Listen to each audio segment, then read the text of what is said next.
Hello again, YouTube. As always, I'm Jake of Reading Too Much Into Things. This week, Kamen Rider Ghost comes to an end. No, it doesn't, but these episodes shouldn't be an 11th and 12th episode plot point. Hat has gathered the 15 icons for himself, hid himself behind a barrier around the temple, and is going to use them to get his promised wish for... I do not know what Hat wants. Maybe reconstructive dentistry.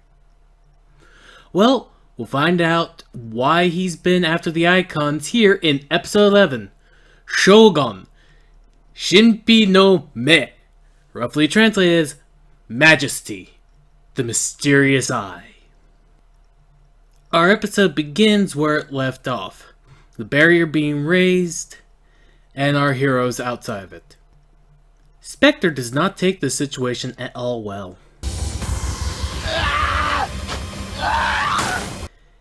Inside the temple, Hat begins the ceremony as Akari wakes up from the stone's assault.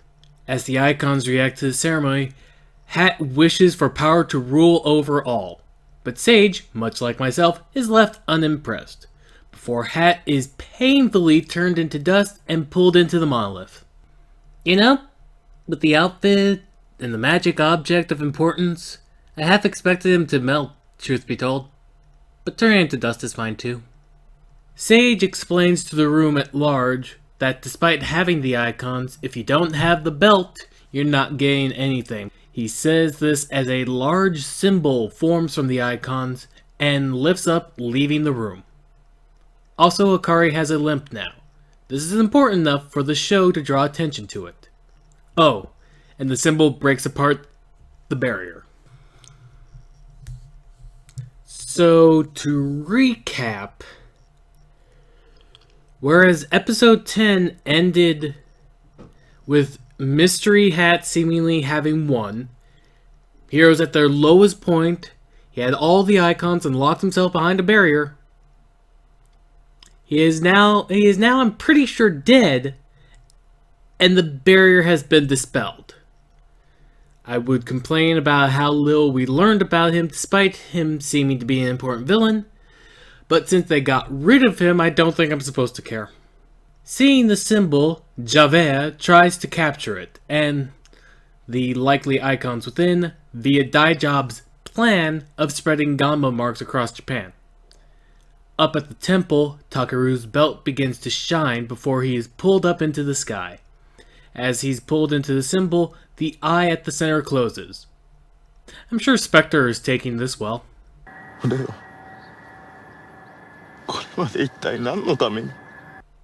Yeah, he's fine.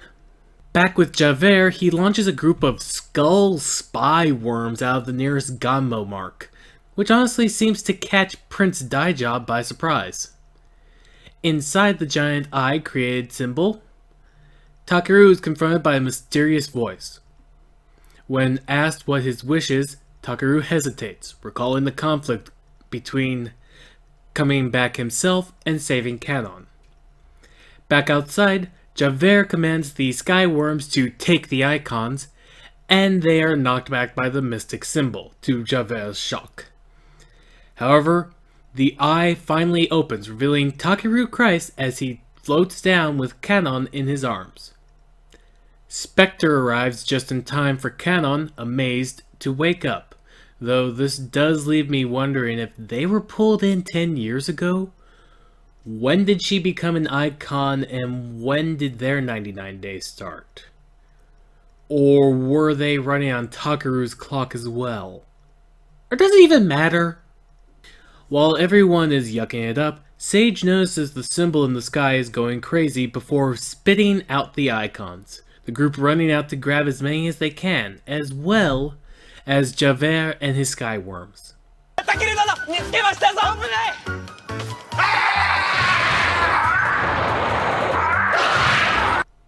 Seems he bugs the dead as much as he bugs the living. Also, why can those things be seen but Ganmas can't? Javert appears, picking up 2 icons and demanding the rest, Spectre coming to Takeru's aid. Javert transforms himself for combat, and Takaru and Spectre have a double henshin, which would look a lot cooler if we got a wide shot and not close-ups.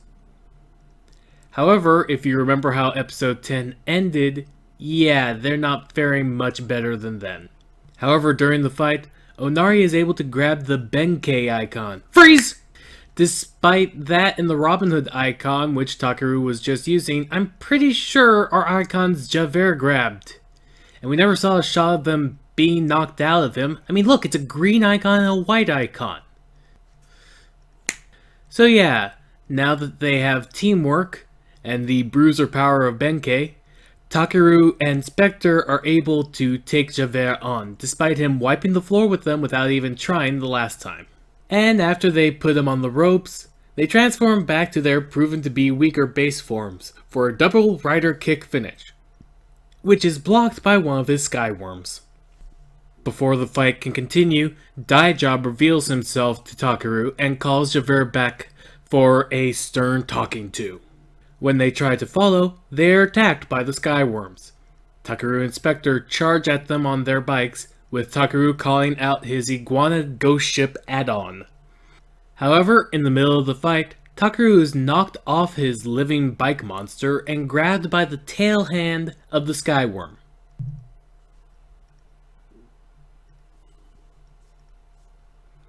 Nah, I'm still sober, that really did happen. Spectre and the Iguana take out their targets easy enough, leaving Takaru so beaten that Musashi's ghost starts talking to him. Musashi then calls forth the ghost coat of Takaru's other forms we've seen him use so far. They line up and, trust me, this has to be seen to be understood.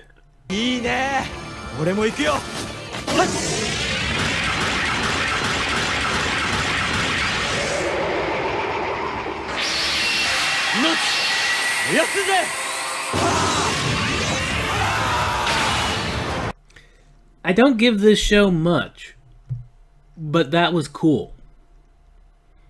And it leaves room for an even cooler finisher at the ending. If only it wasn't episode 11.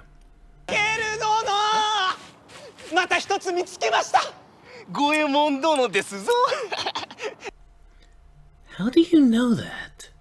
We cut to a roof with Daijob demanding answers from Javert, who lies to him. Daijob is not impressed. And so our episode ends with Spectre and Kamen heading out to... where? And that would have been a nice halfway mark for the series. But no, that was episode 11.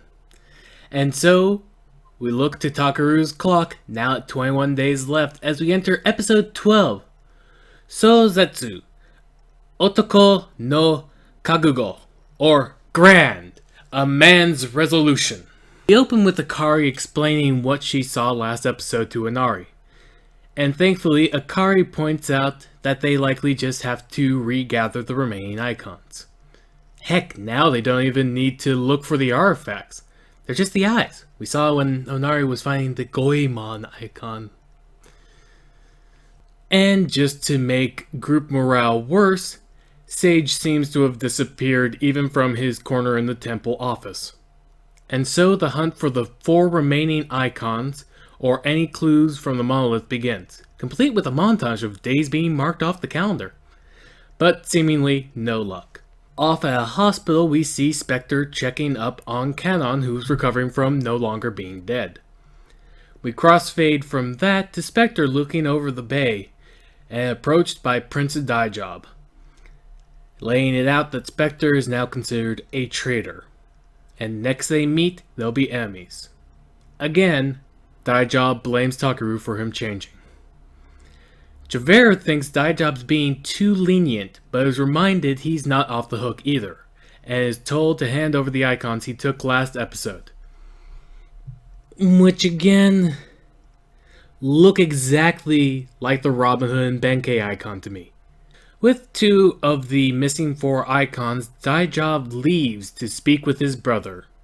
And Javert, despite being told not to do anything, furiously plans to do something. Back with Takaru's team, New Year's and show comes and goes with no new leads. The days continue to fly by, with the icons unfound and Takeru clearly just living what life he has left. The rest of the team does not take the oncoming deadline nearly as well. And so the final day has come, and to make matters worse, Shibuya was kidnapped by Javert. Again picking on Shibuya, first possessed, now this. Takeru heads off to rocks shaped like Animals Point. Is that a real place? Anyways, he engages Javert in battle. However, since he is on his own this time, he's not doing too well.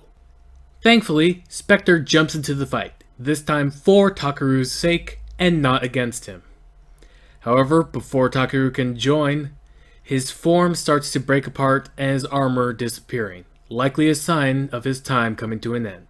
Even Sage and Mascot are there to see Takeru off, as a giant light appears over him, raining down feathers because... heaven? Even though the temple suggests he's Buddhist? And much like the opening of every episode, the feathers have various memories of Takeru's on them as they fall around our hero. He begins to glow brightly, before finally disappearing with the light. But not the feathers. On the other side of the veil, Takeru meets his father. They have a touching reunion, the father proud of his son and sorry to have dragged him into trouble and death. After a few vague words, he fuses with him? This is another example of Japan doesn't really care. Back at the very sad beach, Spectre is still fighting Javert. Also, for whatever reason, Spectre is not using any of the luminary icons despite getting his butt kicked pretty hard. And then, Takeru, covered in gold glitter, flies down and saves the day. Completing this Screw the Rules revival, he gets a new icon, which explodes him. He transforms into a fighting spirit or a boost form. And now, of course, he can handle Javert all by himself because upgrades. You just learn to roll with them. His new form also comes with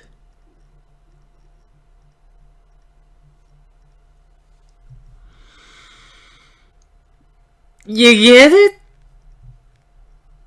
Because they're icons. And what do you use to protect your icons?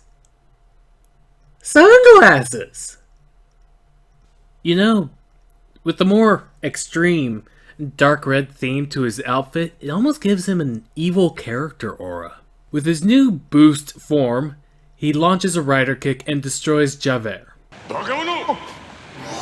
お前はまだゴーストじゃ異常な方法でリセットされただけじゃ今度こそ99日後にお前は消える二度と伸ばすことはできん What was the point of resetting the clock if you rushed through it the first time?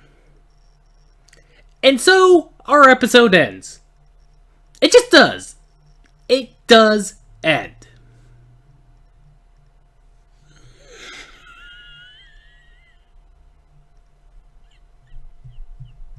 Now, let me state this clear and simple. What makes this a hand-to-face fest? It's that it's too early in the series to have these episodes. This is stuff of like episode 25, or in some shows' cases even 30. Not 11 and 12. And especially not when you burnt through the original 99 days just to reset it after New Year's. Not helped by my general distaste for reset buttons and stories, since they rarely are used well. Thank you for sticking with me through these episodes. Thank you to all of those who make this show and this review possible. And I'm sure we'll have more head slapping to come with the next 36 episodes or so. And as always, stay safe.